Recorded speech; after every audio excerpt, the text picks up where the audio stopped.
Hello मेरे प्यारे बच्चों, क्या हाल चाल। बढ़िया साहब। तो आज के इस वीडियो में हम फिजिक्स में एक सबसे ज्यादा पूछे जाने वाले एक मोस्ट इंपॉर्टेंट न्यूमेरिकल का पोस्टमार्टम करने वाले। आपको स्क्रीन पर एक क्वेश्चन दिख रहा होगा बच्चों। ये क्वेश्चन है किरचॉफ के नियम पर आधारित। ये एक ऐसा न्यूमेरिकल है जो 100% श्योर है रसगुल्लों, हर साल बोर्ड एग्जाम में 2 से 3 सेट में, कभी कभार 4 से 5 सेट में दिखाई पड़ता है, भले ही अथवा में पूछा जाए। तो ये अगर न्यूमेरिकल बात करें तो पूरे के पूरे 5 नंबर में पूछा जाता है, छोटा मोटा क्वेश्चन नहीं है। बहुत सारे बच्चे इस न्यूमेरिकल में कंफ्यूज होते हैं कि सर कब प्लस होता है, कब माइनस होता है, स्टार्ट कैसे करते हैं। सारा डाउट आज के इस वीडियो में हम क्लियर कर देते हैं। एक एलसीआर परिपथ पर सबसे ज्यादा पूछा जाता है, उसको भी अपन देखेंगे, डोंट वरी। तो सबसे पहले हम इसका निपटारा करते हैं। ठीक, इसका निपटारा करते हैं। चलिए बच्चों देख लेते हैं। आपको फिगर में क्या है, 2 भाग दिखाई पड़ रहे हैं, यानी 2 क्या है, पास हैं। ठीक, और किरचॉफ का दूसरा नियम ही बंद पास का नियम या लूप का नियम या वोल्टरा का नियम कहलाता है। अब इसमें क्या पूछ रहा है, चलिए वो देखते हैं। इसमें क्वेश्चन कर रहा है बच्चों कि निम्नलिखित परिपथ में ज्ञात कीजिए। क्या क्या ज्ञात करना है, I1 निकालना है, I2 निकालना है और I3 निकालना है। यानी इन तीनों के मान आपको फाइंड आउट करने हैं। भाई I1 निकालना है बच्चों, I2 का मान निकालना है और I3 का मान हमें निकालना है। चलिए बेहद सिंपल तरीके से सीख लेते हैं। आपको इस चित्र में बच्चों 2 बंद पास दिखाई पड़ रहे होंगे।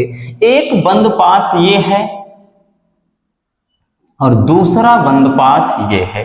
ठीक, यानी ACBDA, आपको एक बंद पास ये दिखाई पड़ रहा है। दूसरा क्या है, CEFDC या फिर CDFEC, चाहे जैसे लिखे, 1-2 बंद पास दिख रहे हैं। तो हम शुरू करेंगे बच्चों, ध्यान से समझिएगा रसगुल्लों। ठीक, हम लिखेंगे सबसे पहले बंद पास क्या लिखेंगे, बंद पास ACDBA में। ठीक, इसमें क्या करेंगे, किरचॉफ का दूसरा नियम लगेगा। ठीक है ना, ACDBA। और किरचॉफ का दूसरा नियम क्या होता है, धारा और प्रतिरोध के गुणनफल का बीजगणितीय योग उस पास में लगे विद्युत वाहक बल के बीजगणितीय योग के बराबर होता है। तो यहां से रसगुल्लों हमको करना है क्या, ध्यान से समझिएगा। जैसे अब इसमें क्या है, धारा, सबसे पहले धारा क्या है बच्चों, I1 है।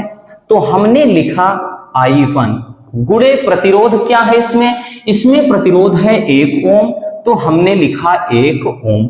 अब देखिएगा धारा की दिशा देखिए अंदर की ओर। अब यहां से इसमें धारा की दिशा बच्चों ध्यान से समझिएगा, यही तो समझने वाली बात है।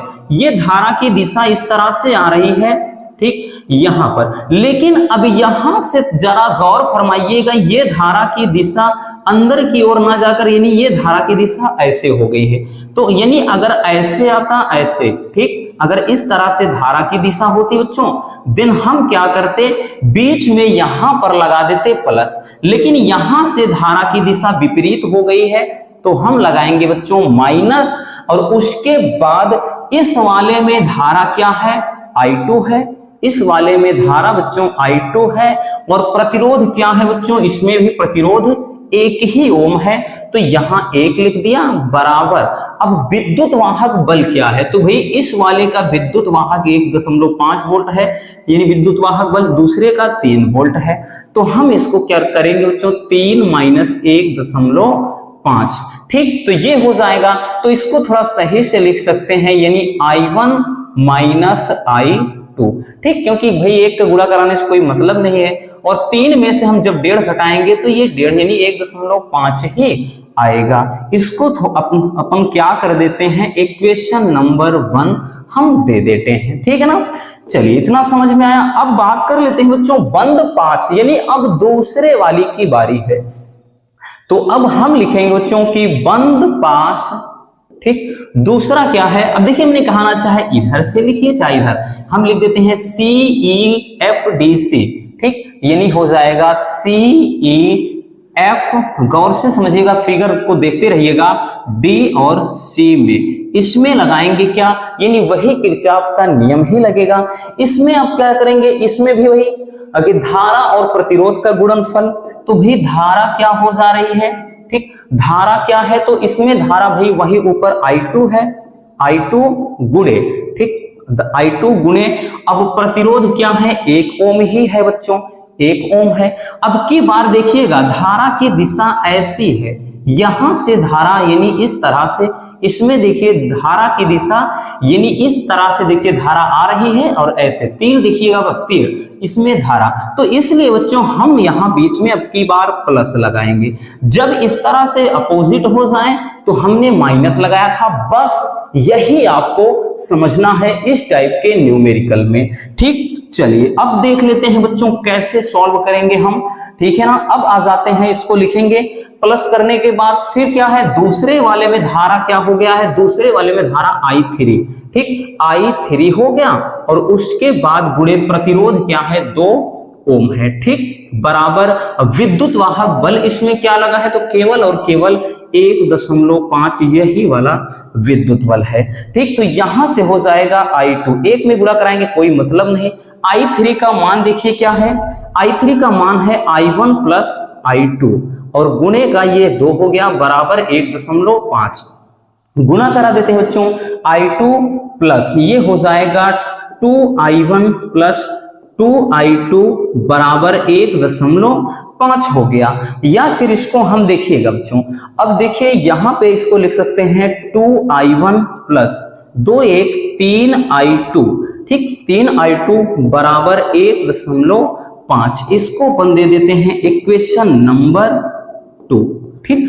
अब हम करेंगे क्या, ध्यान से समझना, अब हम समीकरण 1 और 2 को हल करेंगे, ठीक, थोड़ा लेंदी जाएगा, परेशान मत रहना, लेकिन 5 नंबर की बात है बच्चों, ठीक, इसलिए भी क्या है, ऐसे ही 5 नंबर फ्री में आपको नहीं मिलेंगे, कुछ करना तो पड़ेगा, ठीक। अब लिखेंगे हम समीकरण, ठीक, समीकरण 1 व 2 को हल करने पर समीकरण 1 व 2 को हल कर देते हैं। तो भाई ऐसे काम नहीं होगा, समीकरण कहां है 1, जरा गौर फरमाइएगा, समीकरण 1 है बच्चों, क्या है, ये वाला है, यानी क्या है, I1 है माइनस I2 है बराबर 1.5 है, ठीक। और समीकरण क्या है, देखिए अब इसमें ये दूसरा है, यानी 2I1 है प्लस 3I2 है बराबर, इसमें भी 1.5 है, लेकिन ऐसे काम होगा नहीं बच्चों, तो इसलिए हमको इसमें 2 का गुणा कराना पड़ेगा भाई, तभी तो 2I1, 1 काटना पड़ेगा, 1 काटने के लिए अगर इसमें हम गुणा कराएंगे तो ये क्या बन जाएगा आपका, ध्यान से समझना बच्चों, ये आपका बन जाएगा, मतलब ये हो जाएगा 2I1 माइनस 2I2 बराबर कितना, ये हो गया 1.5 दूना 3। अब यहां से ये नीचे वाला तो क्या था, 2I1 प्लस 3I2 बराबर ये 1.5। अब इसी इक्वेशन को हमको क्या करना है, हल करना है, तो भी हम क्या करते हैं, घटा देते हैं, ठीक, हम घटा देते हैं, तो इससे होगा बच्चों क्या हो जाएगा, चलिए गौर से देखिएगा। अब ये भाई प्लस वाला था, ये माइनस, ये कैंसिल हो गया, अब ये माइनस और प्लस माइनस माइनस हो गया, ये ऑलरेडी माइनस है, तो माइनस माइनस प्लस होता है बच्चों, तो 3 2 5, तो हो गया माइनस का 5I2 बराबर क्या हुआ रसगुल्लों, भाई 3 में से 1.5 घटाएंगे तो यहाँ 1.5 यानी 1.5 ही आएगा, तो हो गया माइनस का 5I2 बराबर, सॉरी इसको बार बार लिखने से कोई मतलब नहीं, डायरेक्टली हम क्या कर देते हैं भाई, 5 3 15, ठीक, तो 0.3 हो जाएगा, तो ये हो जाएगा माइनस I2 बराबर 0. ये हो गया 3, तो I2 बराबर माइनस का 0.3, ठीक है ना। इसको थोड़ा 1 मिनट दूसरे पेन से लिख देते हैं, तो ये हो जाएगा बच्चों, क्या आपका जो आंसर आ गया, ये माइनस का 0.3, ये आया आपका I2 का मान। अब I2 का मान गौर से देखिएगा, भाई समीकरण 1 में रख दीजिए या 2 में रख दीजिए, कोई दिक्कत नहीं आएगा। तो हम लिखेंगे बच्चों क्या लिखेंगे, हम लिखेंगे I2 का मान समीकरण 1 में रखने पर। समीकरण 1 क्या था, गौर से समझिए रसगुल्लों। समीकरण 1 ये है, यानी है I1 है गुणे I2, सॉरी माइनस है, ठीक, तो हो जाएगा क्या, I1 माइनस है I2 बराबर क्या है 1.5। एक बार लिख लेते हैं, तो हम रखेंगे बच्चों I1 माइनस, देखिएगा ये फार्मूला वाला और ये माइनस, इसका तो ये हो जाएगा क्या, माइनस माइनस प्लस हो जाएगा, तो हो जाएगा 0.3 बराबर 1.5। तो I1 बराबर ये 1.5 में इसको हम उधर जाके घटा देंगे, तो ये I1 बराबर कितना आया, ये आ गया भाई 1.2। ठीक, तो यानी यहां से जो निकल कर आया I1 का मान आ गया कितना, 1.2। तो यहां से देखिए दो आंसर तो आपको मिल गए भी, I2 का मान मिल गया, I1 का मान मिल गया। अब हमको चाहिए I3। ठीक, तो I3 के लिए क्या करेंगे, देखिएगा I3 दिया है बच्चों, तो I3 बराबर तो दे ही रखा है ना, क्या दिया है, I1 प्लस I2। ठीक, तो इसके लिए हम करेंगे क्या, वही चीज करना है हमको।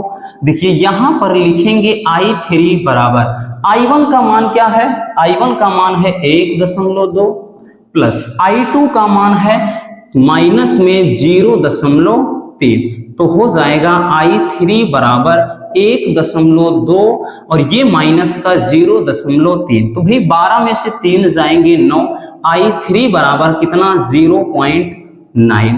ठीक, तो ये हो गया I3 का मान, ठीक है ना, ये क्या आया बच्चों, I3 का मान। तो अब यहां से अगर हम ध्यान से देखें तो जो सब मान हैं, ठीक, मान हमें मिल गए हैं, है ना, ये मान, अब देखिए मान क्या क्या मिले हैं बच्चों हमको। ठीक, I1 I2 I3 के जो मान मिले हैं, I1 का मान क्या मिल गया है, 1.2 एम्पियर। ठीक, I2 का मान कितना मिल गया है, माइनस का 0.3 एम्पियर। उसके बाद I3 का मान कितना मिल गया है, तो 0.9 एम्पियर। ये रहे I1 I2 और I3। तो इस तरह से बच्चों किरचॉफ के नियम पर आधारित जो न्यूमेरिकल होता है उसको हम बहुत ही इजीली सॉल्व कर सकते हैं। उम्मीद है कि आपको अच्छे से समझ में आ गया होगा। तो चलिए रसगुल्लों, इसको स्क्रीनशॉट कर लीजिए।